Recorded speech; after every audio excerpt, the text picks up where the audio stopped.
वाट पाहत आहात. अर्थातच आता आपल्या सगळ्यांच्या समोर निमंत्रित करते आहे प्रसिद्ध नाट्य चित्रपट अभिनेत्री आणि गोडगोडी गायिका, एक उत्कृष्ट आयोजिका, संयोजिका आणि त्या सगळ्याच्या पुढे जाऊन एक उत्तम मनस्विनी आणि तितकीच जमिनीवर पाय ठेवून असणारी कलाकार सुरभी खांडे.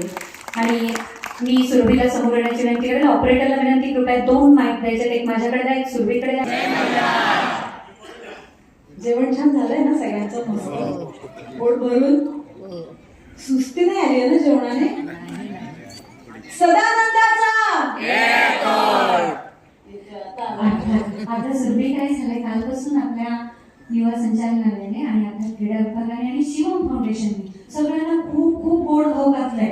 आणि तुम्हाला माहितीये का, नाश्त्यामध्ये 2 गोड पदार्थ, जेवणामध्ये 2 गोड पदार्थ, कधी पुरणाची पोळी, आज सकाळी नाश्त्यामध्ये मिसळ बरोबर हलवा आणि परत खीर पण. हे सगळं खाऊन ते इतके गोड आणि सुस्त झाले आणि सगळ्यांच्या बहुतेक जायफळ घातलं होतं केक, म्हणून ते सुस्त झाले. झालाय का? मग ते कसं दिसायला हवं? नाही, मला वाटतं आपण ताई माईक दिला ना की आपण बोलूया सगळ्यांशी. आणि अर्थात तुमच्या सगळ्यांच्या समोर आहे प्रसिद्ध नाट्य चित्रपट अभिनेत्री, आपल्या सगळ्यांची लाडकी, महाराष्ट्राची देवी, अर्थातच ज्यांना मी सगळ्यात जास्त म्हणेन की आज खेड्यापाड्यात ती जेव्हा जाते तेव्हा आज नववारीमध्ये असणाऱ्या आजचीपासून ते मला अभिमान वाटला. सर दीक्षित सरांना मी म्हणेन खास मॅडमची प्रतिक्रिया VIP मधली, कारण मॅम इतक्या सद्गतीत होऊन तिला म्हणाला की अहो आजही आम्ही तुम्हाला माणसा म्हणूनच बघतो आणि तुम्ही जे काही तुमचं पात्र वठवलं आहे ना त्यावरून आम्हाला असं वाटतं की माणसा देवी समोर आहे. म्हणजे मॅम ॲडव्होकेट आहेत, प्रसिद्ध विधिज्ञ आहेत, म्हणजे खेड्यातल्या नववारीतल्या बाईपासून ते विधिज्ञपर्यंत सगळ्या जणी तिला त्या रूपामध्ये बघतात. यालाच नाट्यशास्त्राच्या भाषेमध्ये परकाया प्रवेश असं म्हटलं जातं. जो पात्र तुम्ही वठवता ते पात्र वठवताना त्या पात्रामध्ये आतून आत्मा टाकायचा असतो, शिवायचा असतं, ते ती करते. आणि तुमच्या प्रश्नाच्या अगोदर मी तिला हाच प्रश्न विचारते की हे सगळं करण्यासाठी काय मेहनत घ्यावी लागली सुद्धा? अरे बापरे, हा तर खूपच अवघड प्रश्न आहे खरं. पण मला ना सगळ्यांनाच एक सांगायचं आहे की मी आज इथे सुरभी हांडे म्हणून आली आहे. म्हाळसा देवींनी माझ्याकडून ते करून घेतलं म्हणून मी तुमच्यापर्यंत त्यांना पोहोचवलं. मलाही माहीत नव्हतं की म्हाळसा देवी कोण आहेत, काय आहे, मला अजिबात माहीत नव्हतं. आणि त्यांनीच ती मला शक्ती दिली. ती आली कुठून तरी शक्ती. साडी नेसल्यानंतर अचानक म्हाळसा देवी यायच्या आणि त्या पोचवायच्या माझ्या थ्रू तुमच्यापर्यंत. सो मला असं वाटतं की असे अनेक रोल्स मला करायचे आहेत जे तुम्हाला त्या कॅरेक्टर्स म्हणजे ते तुम्हाला लक्षात राहतील, तुम्हाला आवडतील. आणि त्याच्यात जर काही कमी जास्त असेल तर तुम्ही मला प्रेक्षक म्हणून नक्कीच सांगा. पण मी सुरभी हांडेच आहे, मी म्हाळसा देवी नाही. माझ्यावरही तिचा आशीर्वाद आहे जसं तुमच्या सगळ्यांवर आहे. So great. आणि ऐतिहासिक मालिका करणं, खरं तर ती सगळी पात्र आपण कमीत कमी इतिहासात वाचलेली असतात. आत्ताच तुझ्या उत्तरामधून समजलं, कारण म्हाळसा वाचणं शक्य नव्हतं. पुराणामध्ये म्हाळसा जी आहे ती डोळ्यासमोर उभारणं शक्य नव्हतं. तेच तुला मी विचारत होते की कुठलीही प्रतिकृती चेहऱ्यासमोर नसतानाही ते किती हुबेहूब साकार केलंस. तर यासाठी खरोखर तुला म्हणजे ते इटर्नल आलेल्या गोष्टी आहेत. आणि त्या सगळ्या गोष्टीसाठी त्यापूर्वी काही वारसा होता का अभिनयाचा किंवा कशाचा, हे त्यांना ऐकायला आवडेल.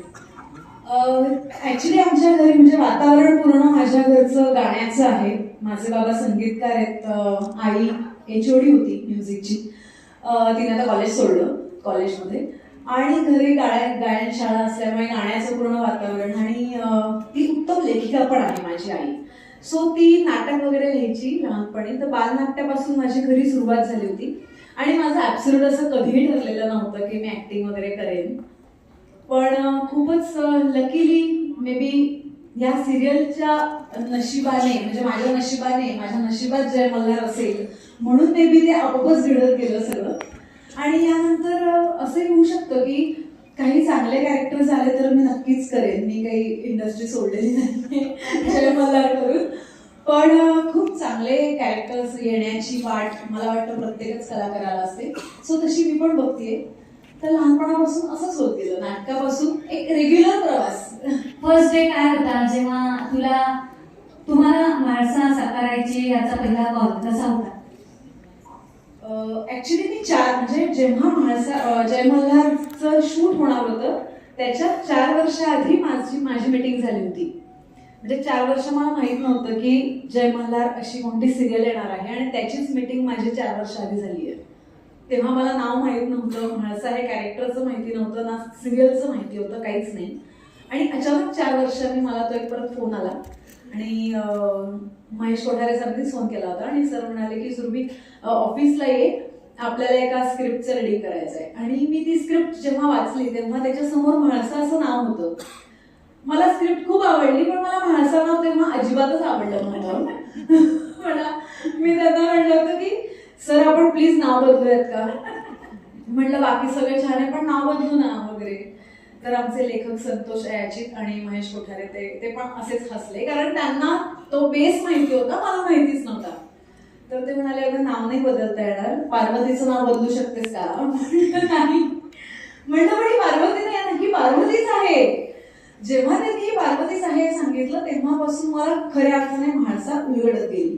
नाहीतर म्हाळसा म्हणजे पार्वती हे म्हणजे तो ऍटिट्यूड, तो ग्रेस, ते बोलणं हे मला ऍब्सोल्यूट कळलं नसतं जर मला हे माहिती नसलं असतं की ही पार्वती. कारण शिवशंकराचा रुद्र अवतार म्हणजे जय मल्हार आणि पार्वतीचा अवतार म्हणजे म्हाळसा देवी. आणि हा सुरेल संगम तिने इतका छान पडदा साकारला. मी आता ऑडियन्सला सांगेल, तुमचे प्रश्न तुम्ही विचारा, तुमच्या मनात काही आहे का की जे तुम्हाला म्हाळसा देवी म्हणून तिच्याकडनं किंवा कलाकार सुरभी हंडे म्हणून तुम्हाला तिच्याविषयी जाणून घ्यायचं.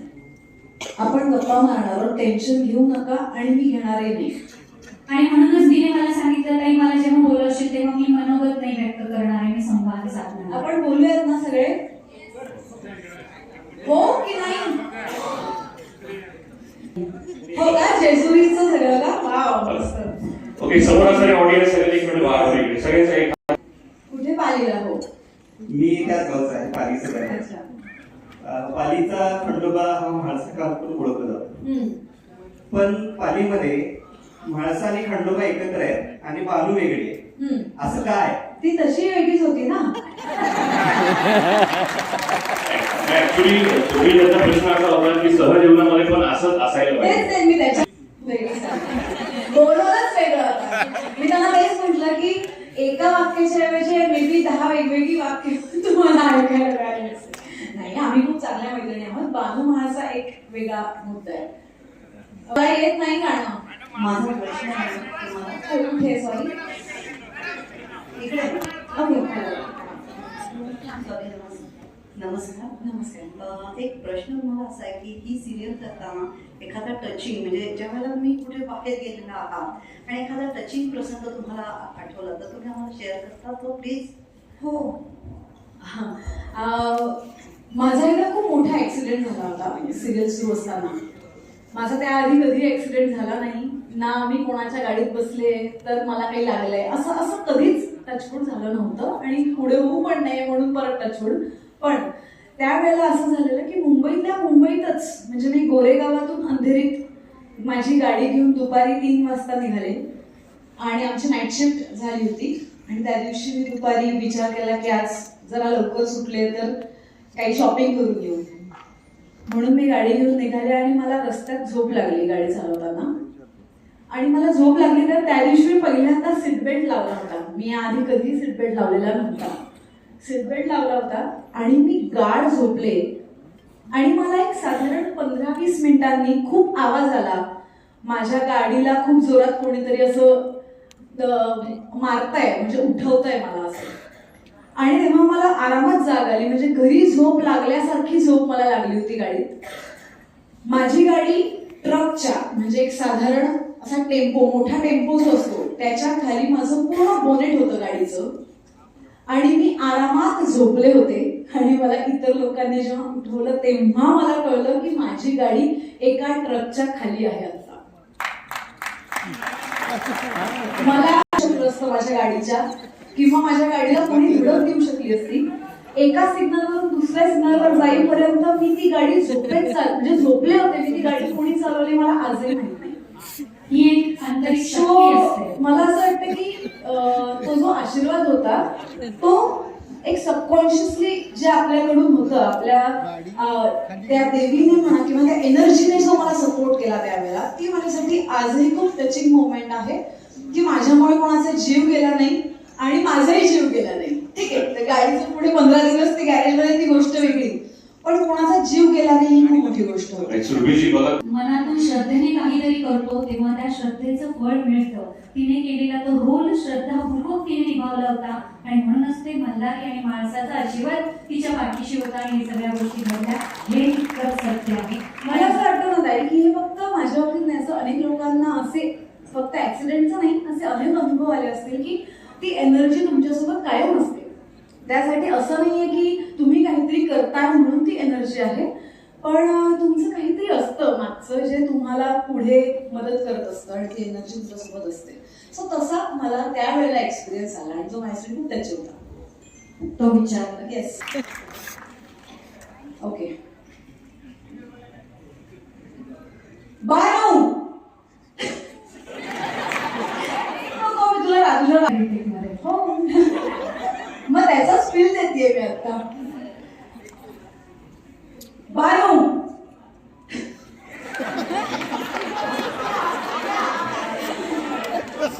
बाळू खबरदार जर तू गडावर आलीस तर गडावर अजिबात यायचं नाही. बस खाली. काय बोलतो मला तर नाही आलं. बालू आणि माणसा यांची समोरासमोर बऱ्यापैकी कमी सीन्स होते आणि ज्या होत्या त्यामध्ये तिला आरडाओरडाच होता. हो तेच होतं आणि म्हणून तिथं जाऊन काय करणार तिच्यासाठी होते. आणि काल तुम्ही सगळे इशारा भेटलाच आहात. आज सुरभी तुमच्या सगळ्यांच्या समोर आहे आणि अर्थातच तुम्ही इमॅजिन करणं अवघड नाही, कारण का तिला भेटला का तिला भेटतात, त्यामुळे असं समोरासमोर इमॅजिन करा आणि त्या पद्धतीने तुम्ही तिला घ्या. आणि अर्थातच या सगळ्या गोष्टींमध्ये तिच्या स्वतःचे कलाकार म्हणून व्यक्तिमत्व तर आहेच, पण ती खूप उच्च शिक्षित सुद्धा आहे. त्याच्याविषयी विद्यार्थ्यांना सांग, कारण ते आता शिकतायत आणि कला क्षेत्रामध्ये आता या युथ फेस्टिवल मधून तू घडली, आपण घडलो, आपण याच्यातूनच सगळे पुढे गेलो. मग पुरुषोत्तम असेल किंवा फिरोगी असेल किंवा आपल्या सगळ्या नाट्य आपले आपण जे करतोय ते सगळं त्यातून पुढे जात असतो. तेव्हा सगळ्यात पहिले आधी काय करायला हवं हे त्यांना सांग संदेश, की कशावर आधी फोकस त्यांनी करावा. ऑफकोर्स फोकस तर अभ्यासावरच आहे, कारण आजकाल तर सगळेच लोक 2-2, 3-3 कामं करतात एका वेळेला. असं काही नाहीये की फक्त कलाकारच तसं काही करतो. पण मला असं वाटतं ही खूप चांगली गोष्ट आहे की तुम्हाला एका वेळेला 4 कामातून पैसे म्हणा किंवा विचारांनी सुद्धा आपण खूप एंगेज असलं पाहिजे. कारण आजच्या काळात कॉम्पिटिशन इतकी आहे की जर तुम्ही विचारांनी जर शांत असाल घरात, जर विचार येतच नसतील की कामच नसेल तर विचारही होणार नाही त्या कामाबद्दल. सो अशा वेळेला डिप्रेशन येण्याचं खूप कोविड पासूनचे चान्सेस जास्त वाढलेले आहेत. तर मी स्वतः एक सायकोलॉजिस्ट आहे आणि त्याच्यासोबत मी माझं आता काउन्सिलिंग वगैरे पण लोकांचं करते आणि ऍक्टिंगही करते. तर मला असं वाटतं या 2-3 गोष्टी सोबत तुम्ही सुरूच ठेवा. कला प्रत्येकामध्ये असावी, थोडीफार जरी असेल तर त्याला छानपैकी नरेश करा, त्याला कुरवाळा, थोडं जोपासा. सो जोपासल्यानंतर मला वाटतं आपोआपच आपण मानसिकतेने खूप छान राहतो असं मला वाटतं. बाकी मला वाटतं बाकी सगळ्यांना कळतच आहे, सगळे खूप हुशार लोक आहेत इथे. हो ना सुरभी, हो ना. इन शॉर्ट तिचं म्हणणं तुम्ही मल्टी टास्किंग राहून मल्टी टॅलेंटेड बना. अर्थातच. आणि आता आणखी कोणाचे काही प्रश्न आहेत का की आपण बसू देऊयात तिला. मी जे पात्र निभवलंय माणसाचं, तर मग त्याचा तुमच्या डेली लाईफ मध्ये काय इम्पॅक्ट आहे त्याचा, कसं तुम्ही बाहेर निघता त्याच्यामधलं किंवा त्या कॅरेक्टर मध्ये तुम्ही कशा असता. मी मगाशी म्हटलं तसं की सेटवर जाईपर्यंत सुरभी म्हणजे तेव्हा, आता तर काही प्रश्न येत नाही कारण आता मी ते दागिने आणि ती साडी तशी रोज नाही नेसत. पण सेटवर जाताना साडी आणि दागिने घातल्यानंतर ते आपोआपच आहे. म्हणजे मला एकटीलाच नाहीये, मला वाटतं हा प्रत्येकालाच अनुभव होता, ईशाला होता, देवदत्तला होता, सगळ्यांनाच होता. ते कॅरेक्टर जेव्हा आपण ते कॉस्ट्युम घालतो, मला वाटतं आता तुम्हाला सगळ्यांना जाणवलं असेल काल जेव्हा तुम्ही डान्स वगैरे केला तेव्हा तुम्ही जेव्हा रिहर्सल करता तेव्हा तुम्ही असता, पण जेव्हा तुम्ही तो कॉस्ट्युम घालता तेव्हा ती ऊर्जा तुमच्यात आपोआप येते. सो ती ऊर्जा होती जी यायची. बाकी अदरवाईज सुरभी म्हणूनच जगते. मला म्हाळसा म्हणून मी जगूही शकत नाही. 2 हॅलो. 20 मिनिटापासून बोलतोय आम्ही, तेव्हा कोणीच हातवर नाही केला आणि आता अचानक सगळ्यांना सुचतंय. तिला दे. हॅलो. तिला माहित आहे स्वप्नील तिकडे. सुरभी इकडे इकडे समोर. आवाज येईल माहिती. तुला मी लहानपणापासून ओळखतो. थँक्यू. जळगाव मोहननगर संजय हंडे अंजली हंडेंची तू कन्या, श्रीनदी तुझी बहीण, हो. ही सगळी जळगाव एमजे कॉलेज. वाव. बरं. मी एमजे मध्येच होते. संजय काका आणि अंजली काकूंची तुझ्याकडनं सगळी ती वारसा आहे. हो. आता संजय काका काय काम करत आहेत हे सगळ्यांना माहिती आहे. 150 वर्ष वंदे मातरमला झाली, काकांच्यावर काम करत आहेत. आणि तुझी जडणघडणीमध्ये काकांचा आणि काकूचा रोल आणि श्रीनदीचं तुझं असलेलं बाउंडिंग या सर्वांना कळू दे. अरे बापरे. फॅमिली बॅकग्राऊंड आलं. तुला मी आज घेऊन जरा तिघांनी आणायला पाहिजे होतं असं मला आता खरंच वाटतंय. ओके, तर श्रीनिधी ही माझी लहान बहीण आहे आणि मला असं वाटतं प्रत्येक भावांमध्ये जे नातं असतं तसं आमचं आहे. आम्ही एकमेकींच्या बेस्ट फ्रेंड्स आहोत. आम्ही खूप भांडतो आणि खूप एकमेकींचे लाडही करतो. सो ते तर म्हणजे कॉमन आहे. सगळ्यांचं जसं असतं, इव्हन आईबाबांशी पण सगळ्यांचं असतं तसंच. पण सगळ्यात महत्वाची गोष्ट की माझ्या आईबाबांनी माझ्यावर खूप लहानपणापासून खूप विश्वास ठेवल्यामुळे त्यांना असं कधीही नव्हतं की ही जळगावमधून मुंबईला जाणार आहे, मग ही तिकडे राहून तिचं कसं सिरियलचं काय करेल किंवा कसं तिचं करिअर करेल असं त्यांना कधीच नव्हतं. त्यांना एवढंच होतं की ठीक आहे तू जा, तुला माहितीये तू करू शकते, तू कर. कोठारे विजय आणि महेश कोठारे यांच्या बॅनरला काम करायला मिळणारे प्रत्येक कलाकाराचं दिव्य स्वप्न असतं.